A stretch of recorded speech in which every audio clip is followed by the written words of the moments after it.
அஸ்ஸலாமு அலைக்கும். நோன்பின் 4வது இரவில் மகிமை. 4 வேதமாகிய தௌரா, ஜபூர், இன்ஜீல், குர்ஆன் ஷரீஃப் ஆகிய இந்த 4 வேதங்களையும்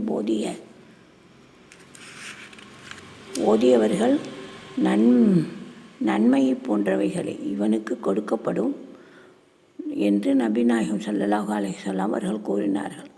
தௌரா, ஜபூர், இன்ஜீல் ஆகிய 3 வேதங்களில் உள்ள கருத்துக்கள் அனைத்தையும், சட்டத்திட்டங்கள் அனைத்தையும் மாற்றி அமைத்து கொண்டிருக்கும்படியான புனிதமிக்க குர்ஆன் ஷரீஃபை ஓதியவர்களின் நன்மை கிடைக்கும் என்று நபிநாயகம் ஸல்லல்லாஹு அலைஹி வஸல்லம் அவர்கள் கூறியிருப்பதாவது எதை காட்டுகிறது எனில், வம்பானவர்களையும் நயவஞ்சர்களையும் படுங்கொலை செய்தவர்களையும் இந்த 3ஐயும் தம்முடைய லட்சியமாக கொண்டுள்ள இவர்களை மாற்றி அமைத்தது இந்த குர்ஆன் ஷரீஃபு தான். தூய உள்ளத்துடனும் தெளிவான முறையில் தன்னுடைய உள்ளம் உருக இந்த குர்ஆன் ஷரீஃபை ஓதியவர்களுக்கு ஒரு எழுத்துக்கு 10 நன்மைகள் கொடுக்கப்படும் என்று நபிநாயகம் ஸல்லல்லாஹு அலைஹி வஸல்லம் அவர்கள் கூறியிருக்கிறார்கள்.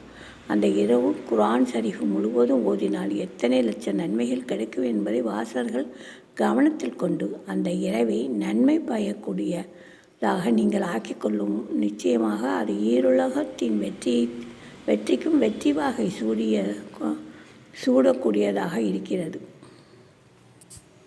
ரஹ்மானிர் ரஹீம்.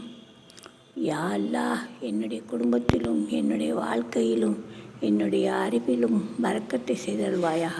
யா அல்லாஹ், என்னுடைய நல்ல காரியங்களை ஏற்று சுவர்க்கத்தில் உயர்ந்த அந்தஸ்தை தந்தருள்வாயாக. யா அல்லாஹ், பலா முசீபத்துகளை விட்டு எங்களுக்கு ஏற்படும் கஷ்டத்தின் மீதும் எதிரிகள் சந்தோஷப்படுவதை விட்டு உன்னிடத்தில் காவல் தேடுகிறேன். உள்ளங்களை புரட்டி கொண்டிருப்பவனே, எங்கள் உள்ளங்களை உன் மார்க்கத்தில் நிலைபெற செய்வாயாக. வசலாம்.